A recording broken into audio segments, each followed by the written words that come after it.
था कि मेरे पास आ जाओ, मैं तुम्हें आराम दूंगा। और सही भी बात है, अगर संसार में हम आराम करते भी हैं, देह को आराम मिलता भी है, लेकिन मेरे मन को तो आराम है ही नहीं। मन तो मुझे लगता है हम लोग रात को 4 घड़ी सोते भी हैं ना, शरीर निढाल होकर सोता है, लेकिन अंदर हम सपनों के रूप में तो फिर विचरते रहते हैं। यानी मेरे मन को, मेरे दिमाग को तो शांति ही नहीं है। अगर एक आदमी जो हमेशा भटकता रहता है, कभी इधर कभी उधर, उसको कभी शांति मिलती है क्या? नहीं। तो ऐसे ही हमारा मन भी तो भटक रहा है, इधर से उधर, इधर से उधर। कभी भी ऐसे नहीं लगता कि कभी स्थिरता में हो, कभी शांति से बैठा हो। जब हम एक शरीर से दूसरे शरीर को धारण, यानी आत्मा, हम यानी आत्मा जब एक शरीर से दूसरे में, जन्म से दूसरे जन्म में, एक योनि से दूसरी योनि में आती जाती रहेगी, तो मतलब भटकना ही है हमारा। क्योंकि जिस भी योनि में आत्मा जाएगी तो वो तो उस देह की गुलाम ही बनकर रहेगी। तो उसको शांति कैसे मिल सकती है?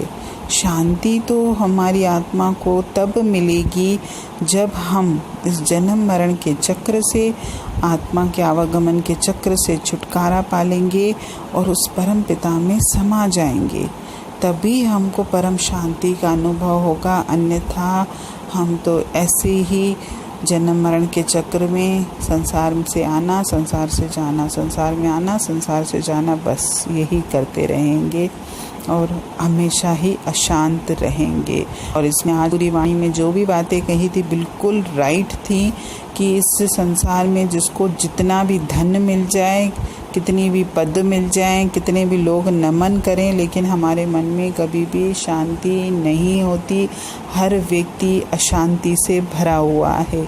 किसी की अशांति हमको नज़र आती है क्रोध के रूप में, या व्यवहार के रूप में, या किसी भी रूप में नज़र आती है कि ये व्यक्ति अशांत है। लेकिन किसी का भले नज़र ना भी आता हो, लेकिन हर मनुष्य अपने अंदर से अशांत है। और अशांति का कारण यही है कि हम अपने परम पिता से बिछड़े हुए हैं और आत्मा को कभी भी इस संसार में आनंद नहीं आता, इसीलिए ही अशांत हैं हम लोग। कोशिश हम ये करें कि जितना भी समय हम इस संसार से हट सकें, उस परमात्मा में रम सकें, उस परमात्मा को याद कर सकें, उस परमात्मा के ध्यान में बैठ सकें, तभी मेरी आत्मा को सुकून और शांति मिलेगी। और इसके लिए सबसे अच्छा रास्ता, सबसे अच्छा मार्ग है सत्संग का।